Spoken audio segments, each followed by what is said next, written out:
मुझे ये बताइए कि क्या जम्मू कश्मीर में जो आपने वादा किया था कि करप्शन फ्री करेंगे, क्या आपको लगता है कुछ कमी हुई उसमें? मसूद साहब, आप दिल पे हाथ रखिए, ये बात बताइए मुझे, क्या करप्शन कम नहीं हुई? आप आज देख रहे हैं किस प्रकार से यहाँ पे जो विजिलेंस विभाग है, जिसे हम एंटी करप्शन ब्यूरो कहते हैं, किस प्रकार से रेवेन्यू डिपार्टमेंट में, दूसरे डिपार्टमेंट्स में, हर विभाग अब मैं में आपको तीन चार किस चीजें प्रकार से ऑपरेशन कर रहा है। एक बात, मैं आपको दूसरी तीन बात, चार नहीं, तीन चार चीजें मैं गिनवाता हूँ आपको। करप्शन आपने की कहा बात कि दिल करते में बात रखिए। माइनिंग पॉलिसी आई, उसमें आपने देखा किस तरह लोगों ने कहा कि कौन कौन लोग इन्वॉल्व हैं। उसके बाद एक्साइज पॉलिसी आई और लोगों ने कहा कि कौन लोग इन्वॉल्व हैं, किन लोगों ने जम्मू या कश्मीर के लोगों का बिजनेस छीन के अपने पास ले लिया। उसके बाद आपने कहा कि जैसे ये पॉलिसीज़ आ रही, जॉब के लिए एप्लीकेशन निकल रही है, उसके बाद कितने स्कैम सामने आए। तो ये क्या दर्शाता है? ये तो यही दर्शाता है कि करप्शन बढ़ रही है। बीजेपी को हिंदुस्तान में पूरे 8 साल हुए और 8 साल में क्या कुछ हुआ, लेकिन जितनी भी पॉलिसीज़ लाई गई जम्मू कश्मीर में या पूरे हिंदुस्तान में, और लोग सड़कों पे आते हैं, रोल बैक की डिमांड करते हैं। मेरे साथ इसी सब पे बात करने के लिए हैं सुनील शर्मा जी, जो भाजपा के वरिष्ठ नेता हैं और लगातार जो है बोलते हैं इन मुद्दों पे, लेकिन बातचीत करेंगे, जानने की कोशिश करेंगे जिस तरह भाजपा 8 साल से कामकाज कर रही है, तो ऐसी पॉलिसीज़ क्यों लाई जाती हैं जिन पॉलिसीज़ के बाद या जिन चीज़ों के बाद लोग जो है सड़कों पे आते हैं और रोल बैक की डिमांड करते हैं। आपका बहुत बहुत स्वागत है। अब मुझे बताइए, पहला सवाल यही है कि कोई भी स्कीम लाई जाती है, जनता सड़कों पे आती है या फिर लोग जो बच्चे हैं वो सड़कों पे आते हैं, रोल बैक की डिमांड करते हैं। अग्निपथ स्कीम को ले लीजिए, किस तरह देखते हैं इन चीज़ों को आप? बेसिकली देखिए, मुझे लगता है कि आप दो पॉलिसीज़ को लेके शायद इस बात को मुझसे कह रहे हैं। एक किसान बिल की बात है और एक ये अग्निपथ वाली। किसानों के हित की बात हुई और इतना बड़ा एक ट्रांसफॉर्मेशन के लिए ये बिल लाया गया था, बट कुछ ऐसे तत्व या कुछ ऐसे लोग जिन्होंने इसको एक व्यापक शक्ल देके रोल बैक करने के लिए एक पूरा माहौल बनाया, तो आदरणीय नरेंद्र मोदी जी ने उस पर डिसीजन लिया, फैसला लिया। अभी जो अग्निपथ की बात है, मुझे लगता है कि ये जो एक डिसीजन है, ये एक ऐतिहासिक डिसीजन है। हम सिर्फ इसलिए नहीं कह रहे हैं कि मैं भारतीय जनता पार्टी का एक कार्यकर्ता हूँ इसलिए बोल रहा हूँ। वैसे भी अगर मैं देश हित की बात सोच रहा हूँ और युवाओं के हित की बात सोच रहा हूँ, तो इससे बेहतर पॉलिसी मुझे नहीं लगता कि कोई और हो सकती है। हाँ, ये बात अलग है कि अभी इसकी अवेयरनेस पूरी नहीं है, अभी इसको समझने में मुझे लगता है कि सब ने पूरी तरीके से इसको स्टडी नहीं किया है। तो कुछ युवाओं को गुमराह करके विपक्षी दल इस प्रकार का एक वातावरण बनाना चाहते हैं। मुझे आप बताइए, जो हमारी रेगुलर आर्मी है, उस रेगुलर आर्मी में जो रूटीन में रिक्रूटमेंट होती है वो तो होती है, वो तो होगी भी। यदि आज 100 लड़के लेने हैं और दौड़ 1000 की होती है, तो उन 1000 में 100 जाएंगे, बाकी 900 लड़के तो घरों में बैठते हैं।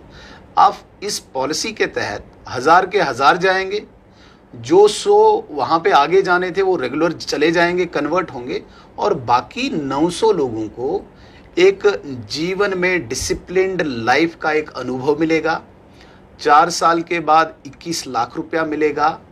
उनको बहुत सारी CAPF जो फोर्सेज है हमारी, सेंट्रल आर्म्ड पुलिस फोर्स, उसमें रिजर्वेशन मिलेगी। अब मुझे बताइए कि आपने कहा कि जो ऑपोजिशन पार्टीज़ हैं वो लोगों को गुमराह करती हैं, और आपने ये भी कहा कि जो बच्चे हैं उनमें अवेयरनेस नहीं है। क्या आपको लगता है कि भाजपा को वर्कआउट करना चाहिए था पहले, और पहले पब्लिक डोमेन में एक पॉलिसी लाई, उसको बोलना चाहिए कि पब्लिक क्या चाहती है या जो बच्चे हैं वो क्या चाहते हैं? उसके बाद जो है आपको क्यों पॉलिसीज़ को रोल बैक करना पड़ता है? आप क्यों कहते हैं कि पॉलिसीज़ को अवेयरनेस नहीं है? आप क्यों नहीं पहले ही वर्कआउट करते हैं और अवेयरनेस लाते हैं, या जो जिनके लिए पॉलिसीज लाते हैं उनको कम से कम पूछेंगे आप? मसूद साहब, पूरा वर्कआउट करने के बाद ये पॉलिसी लाई गई है। फिर क्यों किसान बिल भी आपने वापस ले लिया? वर्कआउट तो उसमें भी किया था आपने। मेरा पूरा जवाब सुने आप।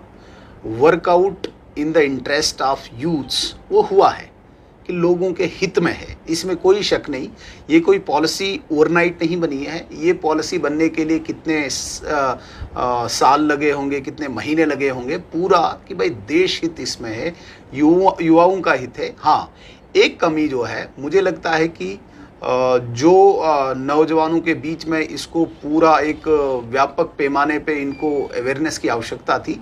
हालांकि किसी भी पॉलिसी को, किसी भी बिल को लाने से पहले इसको लोगों में अवेयरनेस के लिए नहीं लाया जाता है। एक रूटीन चीज़ है, रूटीन में लाया गया है। मैं ये दोबारा कहूँगा, जो 100 लोग आर्मी में वैसे जाने थे वो वैसे भी जा रहे हैं, इसके थ्रू भी जाएंगे, लेकिन 900 लोगों को भी फायदा मिल रहा है। अब मुझे बोलिए कि हमने एक चीज़ एनालाइज की है कि कांग्रेस ने जितनी चीज़ें लाई है उन चीज़ों में इतने प्रोटेस्ट कभी नहीं हुए शायद से, क्योंकि जितने मैंने भी कवरेज की है। लेकिन जब से भाजपा किसान बिल लाए, कोई और बिल लाए, या फिर प्रॉपर्टी टैक्स लाए, या आज जैसे ये अग्निपथ स्कीम आई, तो प्रोटेस्ट हमेशा होते हैं।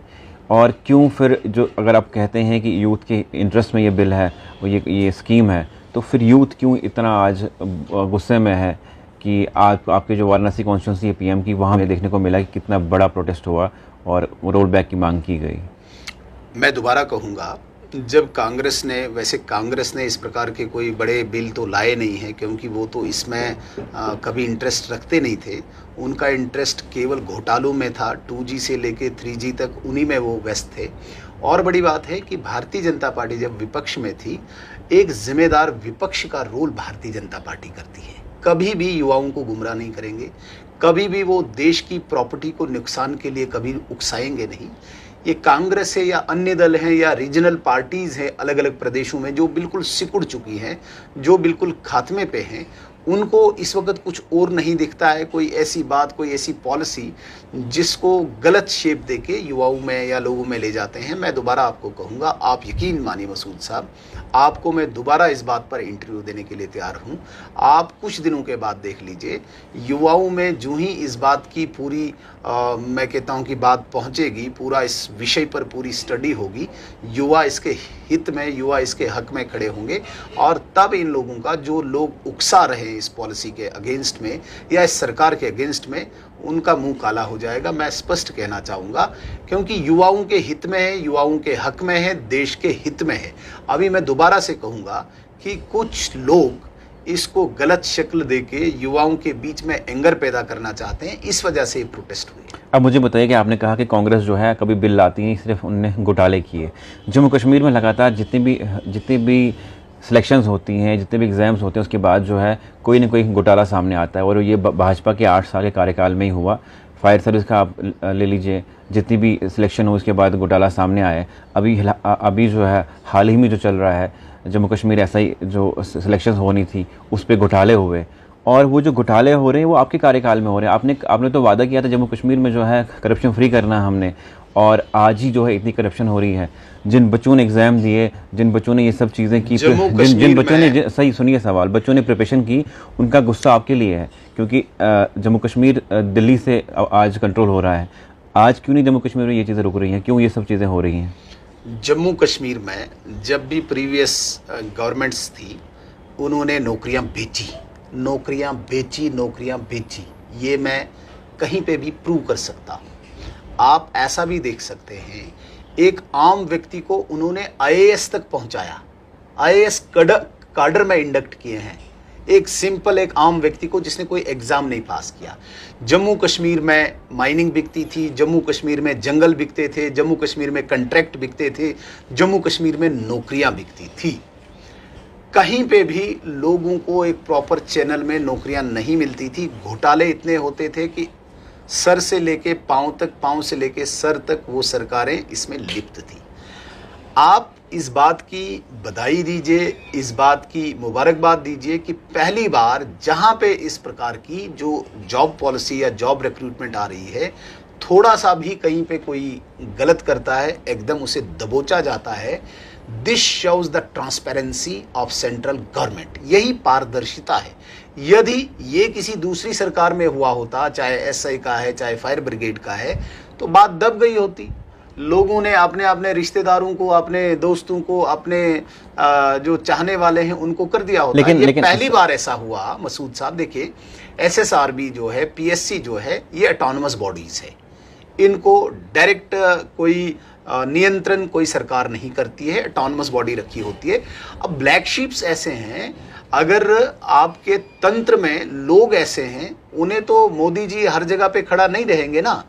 तो वो तंत्र जो है वो अभी भी उन्हीं सरकारों द्वारा संचालित है, वो अभी भी उन्हीं सरकारों के सिंपैथाइजर्स बैठे हैं, उन्हीं के वो प्रोडक्ट्स बैठे हैं। आप मुझे बताइए कि क्या जम्मू कश्मीर में जो आपने वादा किया था कि करप्शन फ्री करेंगे, क्या आपको लगता है कुछ कमी हुई उसमें? मसूद साहब, आप दिल पे हाथ रखिए, ये बात बताइए मुझे, क्या करप्शन कम नहीं हुई? आप आज देख रहे हैं किस प्रकार से यहाँ पे जो विजिलेंस विभाग है, जिसे हम एंटी करप्शन ब्यूरो कहते हैं, किस प्रकार से रेवेन्यू डिपार्टमेंट में, दूसरे डिपार्टमेंट्स में, हर विभाग में आपको 3-4 चीजें किस प्रकार से ऑपरेशन कर रहा है। एक बात, मैं आपको 3-4 चीजें गिनवाता हूँ। आपने कहा कि दिल में बात रखिए। माइनिंग पॉलिसी आई, उसमें आपने देखा किस तरह लोगों ने कहा कि कौन कौन लोग इन्वॉल्व हैं। उसके बाद एक्साइज पॉलिसी आई और लोगों ने कहा कि कौन लोग इन्वॉल्व हैं, किन लोगों ने जम्मू या कश्मीर के लोगों का बिजनेस छीन के अपने पास ले लिया। उसके बाद आपने कहा कि जैसे ये पॉलिसीज़ आ रही, जॉब के लिए एप्लीकेशन निकल रही है, उसके बाद कितने स्कैम सामने आए, तो ये क्या दर्शाता है? ये तो यही दर्शाता है कि करप्शन बढ़ रही है। फिर देखिए, सरकार के एंड पे कोई ऐसा स्कैम नहीं आया, कोई किसी पे उंगली उठाया, लेकिन जब तक न उसके पास एविडेंसेस, उसके पास प्रूफ्स होंगे इनफ, तब तक उस पर कोई मतलब लांछन हम ज़बरदस्ती का न लगाएं। जहाँ तक बात आती है माइनिंग की, माइनिंग एक ओपन टेंडर हुआ सर, ओपन टेंडर हुआ ना, ये तो कोई अंडर टेबल नहीं वर्क ऑर्डर दिया गया, ओपन टेंडर हुआ। आप आए, मैं आया, दूसरा आया, तीसरा आया, जिसे हम ऑनलाइन टेंडर कहते हैं, जिसे हम आज डिजिटल इंडिया में, मुझे नहीं लगता कि उसमें कोई गुंजाइश होती है किसी भी एक सूद की भी करप्शन की। एक बात, लेकिन उसमें टर्म एंड कहा जाता, जो टर्म एंड कंडीशन डाली गई वो उसी हिसाब से डाली गई कि जो बाहर के कॉन्ट्रैक्टर्स हैं वो उन पे एलिजिबल हो और वो ले पाए, क्योंकि जम्मू कश्मीर के लोग जो हैं वो 10-12 या 100 करोड़ तो नहीं खरीद सकते। दोबारा कहूंगा, यदि किसी के पास ऐसा एविडेंस है वो बाहर लाए ना। और दूसरा, एक्साइज पॉलिसी में इस तरह की चीजें लाई गई, टर्म कंडीशन, कि जम्मू के लोग यहाँ पे तो शराब की एक दुकान 150 करोड़ की बिकी। मैं आपको बोल रहा हूँ किस तरह इन्वॉल्व है, डायरेक्टली इनडायरेक्टली। माइनिंग में, एक्साइज में या दूसरी चीजों में जो टेंडर होता है सर, टेंडर में बहुत कम गुंजाइश होती है कोई भी इस प्रकार की मतलब हेराफेरी करने में। हाँ, यदि कोई अंडर टेबल हुआ होता, जो प्रीवियस गवर्नमेंट्स में होता था कि भाई मेरा कोई अपना रिश्तेदार है, ये टेंडर उसको दे दीजिए, मेरा कोई दोस्त है, मेरा कोई जानने वाला है, तो वो टेंडर देते। ओपन टेंडर सबको इनवाइट किया जाता है। एक बात, दूसरी बात मैं कहूँगा, आप इस बार का आरटीआई देके जम्मू कश्मीर के फाइनेंस डिपार्टमेंट से फिगर्स निकालिए। ज़माना फिगर्स का होता है, आंकड़ों का होता है। पहली बार ये जो एक्साइज, ये जो माइनिंग या दूसरे रिसोर्सेज का यूटिलाइजेशन जम्मू कश्मीर स्टेट के हक में हुआ है।